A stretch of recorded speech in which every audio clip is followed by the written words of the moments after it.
Good morning, challengers! It is day 2 of the Boost Your Metabolism 5-day challenge. So for those of you who have done day 1, how are you feeling today? If you did the strategy that was taught, you should be feeling pretty good. If not, you might need to do it this morning.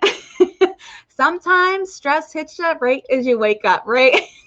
I've woken up many times in the morning, 10 minutes till my alarm hits and my cat's puking all over my bed. Yeah. Or maybe you've got kids that are puking all over your bed. Yeah, stress can hit at all times of the day. So that strategy that I shared with you yesterday is going to come in handy. So today, what to eat to boost your metabolism for your unique body. I'm going to share with you a strategy where you're going to be able to discover for yourself what foods that you need to eat. And it might not be the same foods as anyone else is eating in your family. It may not be the same foods that your BFF is eating. And even if you're eating clean, we're going to get down and dirty, so to speak, and finding exactly what of those clean foods that are going to be of benefits to help you boost your metabolism. Good morning, everyone. If you're watching live or even replay, let me know. Let me know, where are you coming in from this morning? Yes, I'm live today. Hello. Good morning. Just a little announcement for you all. All of the content for day 1 is in unit 1, okay? All the content for day 1 is in unit 1. So instead of scrolling through the feed, because day 2's content is going to be at the top of the news feed now, go right to the units tab. Day 1, you'll have all of the content, all the video training, the handouts, the Q&A session, is going to be all in unit 1, easy access for you. Yeah. All right. Alabama in the house. High of 90. We're going to be high today too. Like Florida, we're in summertime, man. So we had a heat index of 111 over the weekend. So I stay inside because I can't deal with that. Although yesterday was pretty good because the sun was hidden by clouds, and you know that makes a huge difference. Yeah. So stay cool. All right, so today we're going to share with you what to eat for your unique body. And let me tell you, this was a huge game changer for me because when I was at my highest weight ever, I had no energy. Had bouts of insomnia. I was stressed. I worked in a very busy pediatric emergency room. And as a nurse, I felt such shame because I'm like, dude, I know what I need to do, right? Eat fewer calories and move more. I should be able to have this weight kind of figured out and not have to deal with it year after year after year. And so I struggled with losing the weight because I was trying to find the diet. And with each new diet, I thought maybe this is going to be the one, right? Because I saw some results with losing weight, but I never was able to keep the weight off. 95% of us who go on a diet gain it back within 6 months or less. And I was always the less, and I always gained a couple more pounds and inches afterward. So slowly my weight kept creeping up to where I was at the highest weight ever. I did not feel comfortable in my own skin. And it got to the point where I was slowly isolating myself from social occasions because I didn't want anyone looking at me, looking at the big belly, looking at how my big arms, looking at my big face. And so I slowly on my own was disengaging from social activities. And it got to the point where my friends stopped inviting me because they knew I would either say no right away or at the last minute, this was my go-to. Sorry, I feel sick, can't make it. With like an hour before the event. Sorry, I can't make it. That was my go-to. I'm feeling sick, got a little bug. I worked with kids, right? I got a little bug from one of the, patients don't feel well. I was always my go-to. And so I inevitably found myself over the weekend being a weekend binge eater because I had such low self-esteem. I didn't feel comfortable in my skin. I was lonely. Bottom line, I was lonely, even though I chose to disengage. So I would sit on my green couch in my apartment And any junk food that I had, I would pile it all together and I would just eat watching chick flicks Friday night, Saturday night, Sunday night. But I had an unwritten rule that all of my junk food had to be eaten by Monday because I didn't want to feel like crap during the work week. Yeah. I didn't want to feel like crap during the work week. So I knew what the food was doing to me with my energy level, feeling like crap. My headaches were cycling. I got to the point where my migraines were so bad, I was looking for alternative therapies like acupressure, acupuncture. I was looking, they were that bad. And so, because I inevitably got one every 2 to 3 days. And so I was desperate. It was one birthday, and I'll never forget this. One birthday, my birthday happens to be January 4th. So I had done the whole holiday food fest. I had eaten all the cookies I liked, eaten all the pies. I had some leftover Christmas candy and cookies, and I went out to eat, and I enjoyed myself. I was a big dessert eater, and I never said no to dessert, no matter how full I was. So I'd always eat until I felt sick to my stomach. So even though I had a great dinner, great dessert, I came home and the leftover birthday cake, which you always take home your birthday cake. I didn't just get one slice of cake. I didn't get just 2 slices of cake. I had the whole rest of the cake in my lap, eating with some Ben and Jerry's to the side, watching Bridget Jones's Diary, because that was my go-to chick flick. If you're not familiar with that movie, Bridget Jones's Diary, Renee Zellweger plays the main character. She's overweight, she's a smoker, she likes to drink, she dates the bad boys, and where it got to the part of the movie, and she says, it's funny too, because her life, I'm like, that would be like so me, like clumsy, say things you don't really, like comes out of your mouth, right? That you didn't mean, taken the wrong way. And so I could really relate to her character, even though I wasn't a smoker. But I got to the point in the movie where she made the decision, I'm going to stop the binge drinking. I'm going to stop, eating things that are bad for me. I'm going to lose the weight. I'm going to get healthy. I'm going to stop dating the bad boys. And when the music's playing in the background and you see her working at the gym, I'm like, you go, girl. And I literally paused with the fork in my hand, sitting on my green couch, piece of cake on my fork. And I'm like, well, where is my you go girl moment? I'm in my early 30s. Soon enough, I'm going to be in my 40s. Am I going to be struggling with this weight the rest of my life? And see, at that point, I never made the connection that I was a binge eater because it was just the weekends, right? Binge eating's every day. But I never made the connection. And so in desperation, I was looking for a way to lose the weight. But I didn't want to do a diet because I knew at that point in my life, I'm like, I'm over the diets. I'm tired of depriving myself. Like that just didn't work well for me. And so I found a program where they said, we're going to help you find what to eat for your unique body. I'm like, okay, well, that's different. They didn't tell me eat fewer calories and move more. They didn't give me like what to eat. It was like, we're going to help you find that out. I'm like, oh, this is interesting. And so I signed up for a free session because I wanted to learn more, right? What is this about? You're going to tell me what to eat for my unique body. And so we get in session. She goes, yeah, we can tell you what to eat, but if it's not going to jive with your body, you're not going to see results. You're going to feel uncomfortable. So we're going to help you find what to eat for your unique body. Plus, there's other reasons why women struggle to lose weight and why they gain weight. And we're going to help you find out what is presently going on in your life that's a struggle for you. And she asked me, how's your sleep? Busted out laughing. I'm like, sleep. If I'm lucky if I get 3 hours of sleep and I'm sleeping through the night, like for that 3 hours, yeah, I've got huge bouts of insomnia.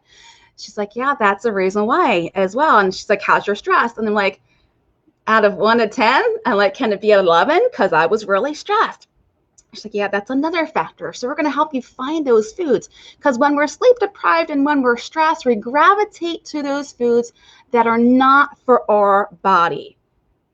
Once again, when we're sleep deprived, when we're stressed, we naturally gravitate to those foods that are not appropriate for our unique body when it comes to our health and when it comes to our weight loss, because they feed those dopamine receptors, the serotonin. It helps us to feel better.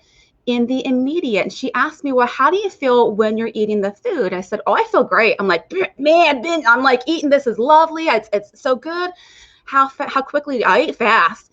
How do you feel an hour or two after? I'm like, I feel sick to my stomach. Like I'm about ready to puke. And I was never a purger, but there were times I ate so much that I did puke because my body couldn't handle it. And it wasn't until I was in that session that I'm like, oh my gosh, I'm a binge eater. I've made that connection. And I'm like, here I'm trying to find a diet to lose the weight, but I'm a binge eater. And she's like, you know, it all comes hand in hand because you're just trying to survive. And that's your mode of comfort. That's your mode of survival. And there were other factors that came into it that I was learning with my mentor. And she believed in me when I didn't believe in myself, because we always want immediate results. And for me, I just wanted to stop the binge eating. You know, I wanted to feel better in my skin. And so when the next weekend came and I was binge eating again, I'm like, holy crap, I failed. I completely failed again. What is wrong with me? She's like, tell me what you ate. So I did. And she said, do you realize you didn't eat as much as you normally eat when you have a binge episode? I'm like, really?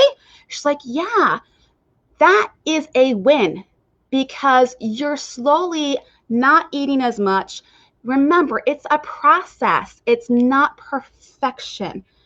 I'm like, okay, it's a process. It's not perfection. She's like, you're doing great. Keep with it. She was motivating me. She was keeping me on track. She was helping me with my consistency. She was helping me to see how what was going on in my life really was affecting how I was coping and why it was so difficult for me to keep the weight off. So I'm here to tell you that as a result of my journey, this is why I became a health coach, because I knew as a registered nurse, I felt like such a failure. I felt such shame because, you know, in the medical community, they tell you, and diet industry as well, well, you just need to eat fewer calories and move more. I'm like, freaking A. I've been doing that with all the dieting I've been doing. I'm like, I'm tired of it and not really successful. And I'm like, I figured out my own. It really is not working for me. And so I'm here to tell you that there is hope. And dieting has failed you. You are not the failure. And you are so worth getting to your optimal weight for your unique body, to getting healthy. And whatever it is that you want, I'm here to say that you too can have your you go girl moment. And I'm so excited that you're here today because I'm going to share with you how we can stop the dieting and stop the dieting mentality. Because even if we're not a dieter, I still had that dieting program in me where I was fearful to eat some foods. I'm going to help you to give you strategies to help you slowly overcome that. If my story resonates with you, you're like, yeah, I can completely relate.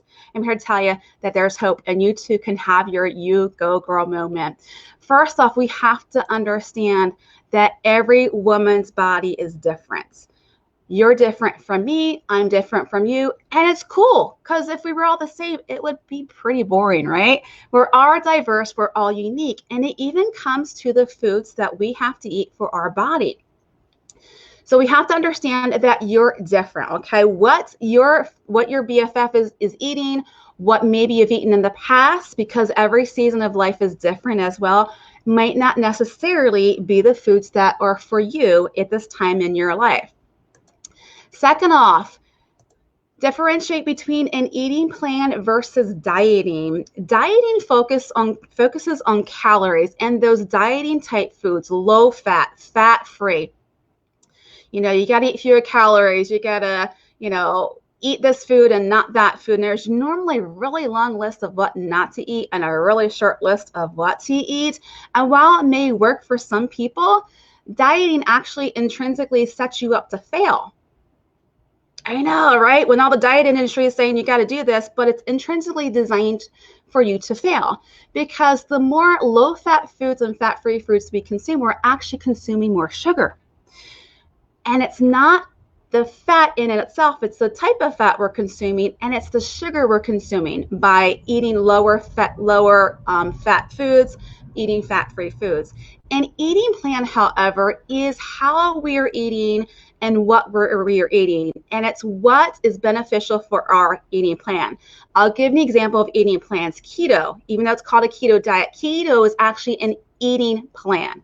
Paleo is actually an eating plan because they don't say eat fewer calories. They're concerned with what calories are you kind of eating, right? And with keto, we know it's focusing on higher healthy fats, moderate protein, lower carbs. Paleo, eating everything fresh, eating, more of a plant-based and lean meats, clean meats, right? So that's an eating plan because they're not telling you eat fewer calories.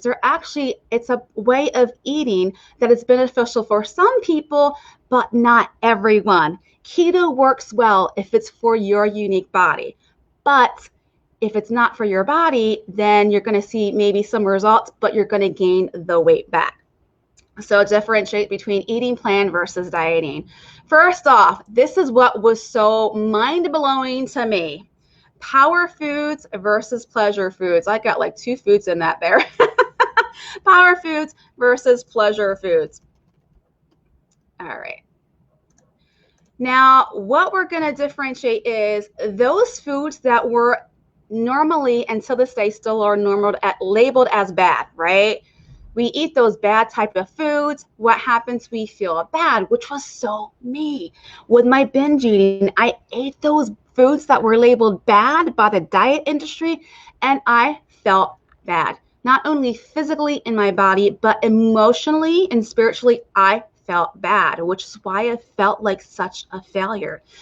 So relabel those foods as pleasure foods because they give us pleasure, right, in the immediate sense. And if eaten in moderation, we can enjoy them. Power foods. Here is what is going to be a benefit to you. We're going to focus on helping you finding those power foods for your unique body. These are foods that help you get to your optimal weight.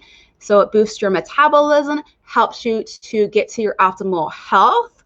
And for me, my power foods help me to not have the migraines I was having before I hooked up with my mentor. I was able to enjoy those pleasure foods without binge eating because I didn't see them as bad. I could look at something and say, oh, that's going to give me a headache as I was going through this. And when I first did this, when I saw cheesecake, red velvet cake, which are my 2 favorite. And I said no, because it's going to give me a headache. I literally paused and said, oh my gosh, I can't believe I just said no to cheesecake and red velvet cake because I was never able to do that in the past because that pleasure food actually was not jiving with my body and was causing me headaches. So power foods versus pleasure foods. And this is where some of the program of dieting can come into play, where we look at a food and we say, that's bad. We look at a food and say, I can't eat that. And what ends up happening is we're giving power to that food. We're releasing our power to that food, and now it's controlling us.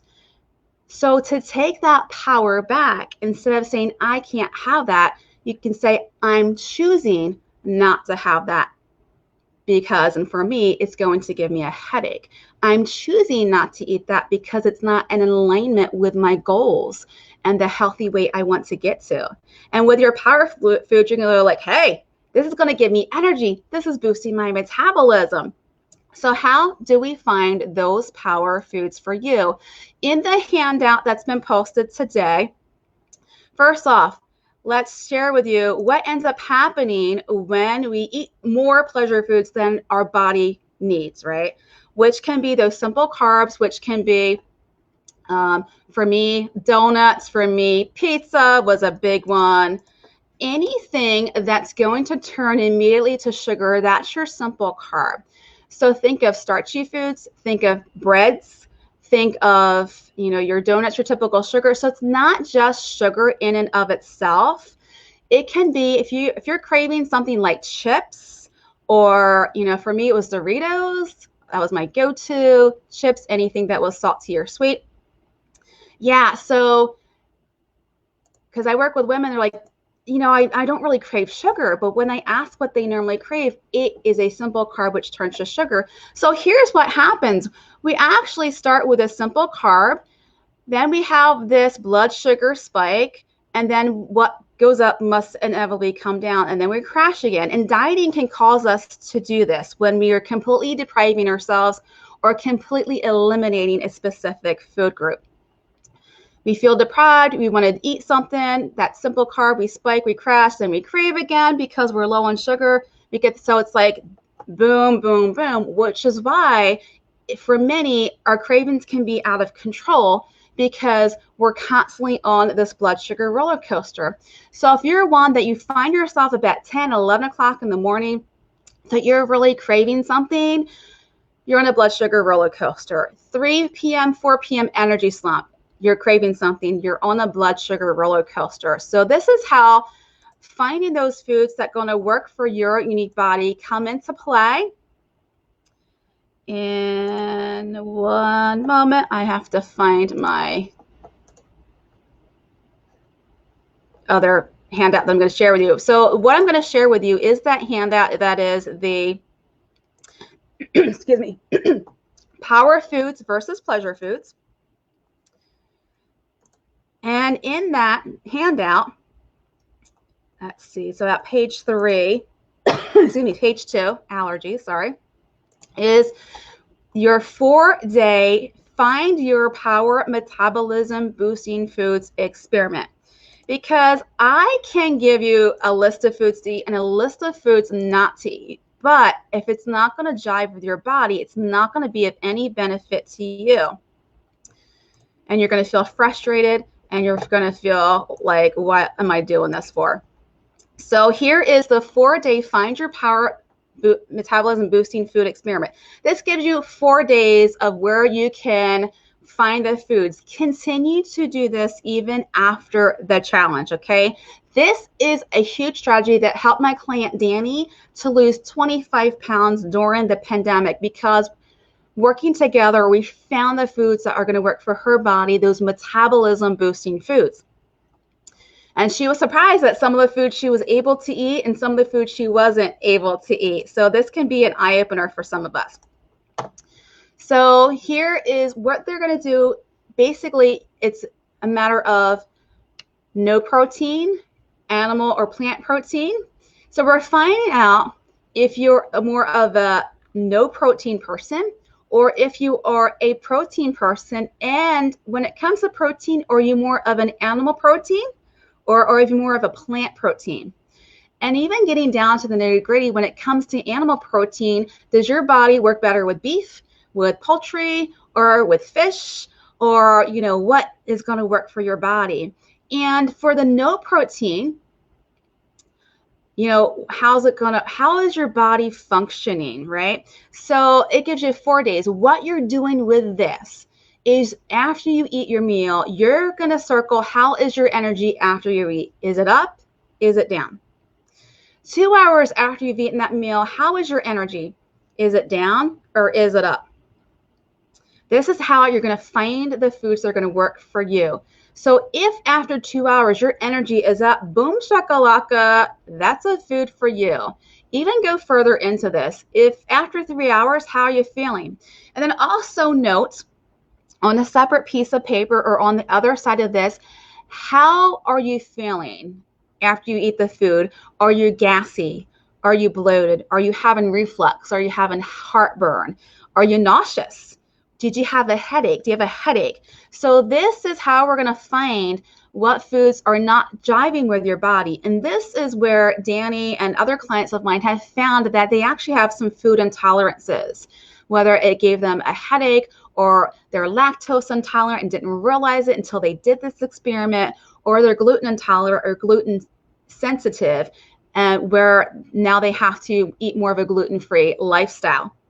So this is really going to work with helping you to find those metabolism boosting foods, because if you're eating gluten and you're gluten sensitive, you're not going to see results because you're going to be all kinds of messed up with your GI. You're going to have really low energy. And then because of that low energy, you're going to gravitate to those foods that help boost the dopamine and serotonin in your brain that make you feel good in the short term, but in the long term, make you feel like crap. So this is 2 days of this. Now you might be wondering, what is a no protein meal? Got you covered. So they give you so in the handout, there are some examples of what a no protein breakfast is. So coffee in a muffin, hot or cold cereal, toast with butter and berries. This might sound familiar because this tends to be the typical American breakfast for many of us, right? That was so me in the day. By the way, I was not a breakfast eater. I had to go to work, I had to be at work at 6:30. So for me to eat breakfast like at that time was no bueno, like couldn't do it. But then I started to see I really needed to have some breakfast in my belly. And it was a certain type of breakfast that really worked for me. Lunch, green salad with whole grains. So it's not just foods that you might think, oh, like a muffin's not good, right? You might be thinking, oh, that's a bad food. Okay, that's a pleasure food for you. Let's reframe. But it even gives you like a green salad with whole grains. So for many of us, you may be thinking that's a healthier option. Trust me, when I was starting to do this myself, I'm like, oh, that's a healthier option. I don't want to eat the coffee and the muffin, even though I was craving it. Let's go with the salad and the whole grains. Cooked veggies with some sweet potatoes, a veggie wrap, and an apple. So this is examples of a no protein. Then it gives you some animal protein samples, right? And then plant protein samples. Now they do, yeah, okay. Now for me, I limit tofu because tofu was soy, and soy just doesn't jive for my body. So tofu is actually like a pleasure food for me. I know, go figure, right? Because it doesn't jive with my body. So pleasure foods aren't necessarily what you would think would be a bad food. Like for most of us, we think tofu is pretty healthy, but for my body, it's a pleasure food because it can make me gassy. It can make me bloated. And trust me, I've had too many years and months of bloatedness that I don't really want to go there too often, if you can relate to that. Hummus, all kinds of different options for you.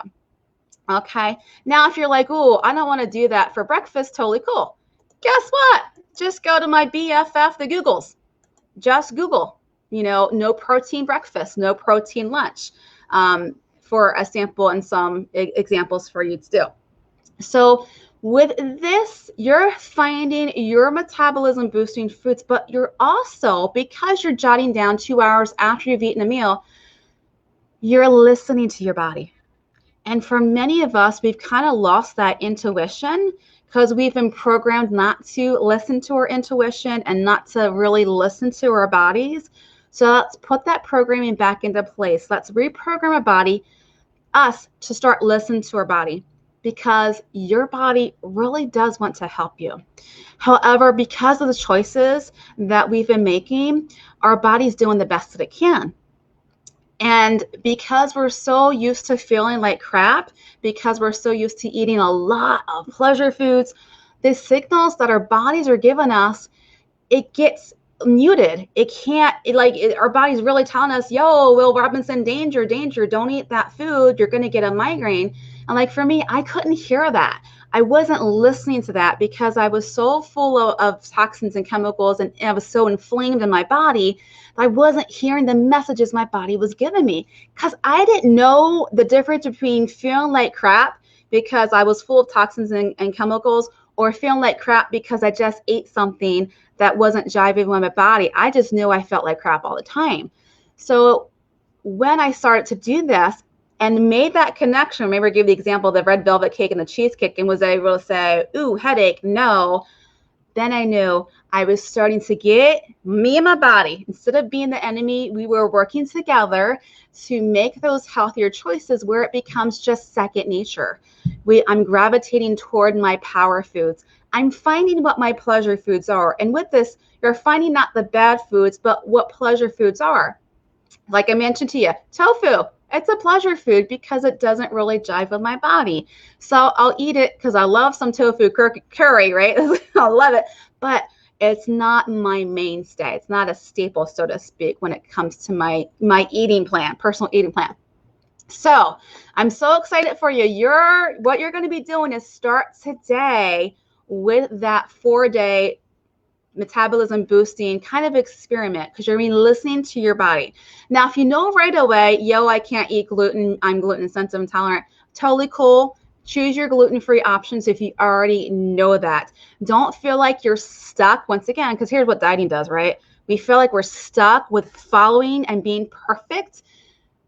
Play around with it, okay? Give yourself some grace. If you don't do coffee, totally cool. Don't do coffee in a muffin, right? I'm not asking you to do something that's not right now in alignment with your values and what you're currently doing for to get your body healthy and losing the weight. All right, so tonight, 8 p.m. is going to be the Q&A live. Any questions? That post will go out at 6 p.m. And the questions are not necessarily just from today. If you have questions about yesterday's content, hop on and I'll answer those questions as well. So start finding out what your metabolism boosting foods are. Say that 5 times fast, right? This is how we're going to find those metabolism boosting foods for your unique body, because I can give you an eating plan, but if it's not for you, like if on the eating plan you had tofu and it's not for me, I'll be like, it's not going to do me anything. And I know from doing this that my body works with a higher protein and certain protein foods, more of a plant-based, versus a keto type, which is more healthy fats. My body's see, this is why keto doesn't work for everyone, right? It works for many, but not for everyone. Keto does not work for me. I still eat my healthy fats, but keto, you're eating more healthy fats, moderate protein, low carbs. Mine is high protein, moderate healthy fats, low carbs. And it wasn't until I did something like this that I'm sharing with you today that I was able to start to learn, and working in tandem with my mentor, helping me make connections where I'm like, I don't understand this. Why is this food giving me energy and all of a sudden this food isn't? And what's going on here? And what about this? So where I found my personal eating plan, and that was boosting my metabolism. I was having energy. I didn't feel like I needed a nap every single day. And my insomnia with other strategies went away, and I was able to sleep through the night for the first time in quite a long time. So I'm so excited for you. You are going to slay it. Once again, tonight, 8 p.m. Q&A time. To your health, and we'll catch you tonight live. Have a great day, everyone.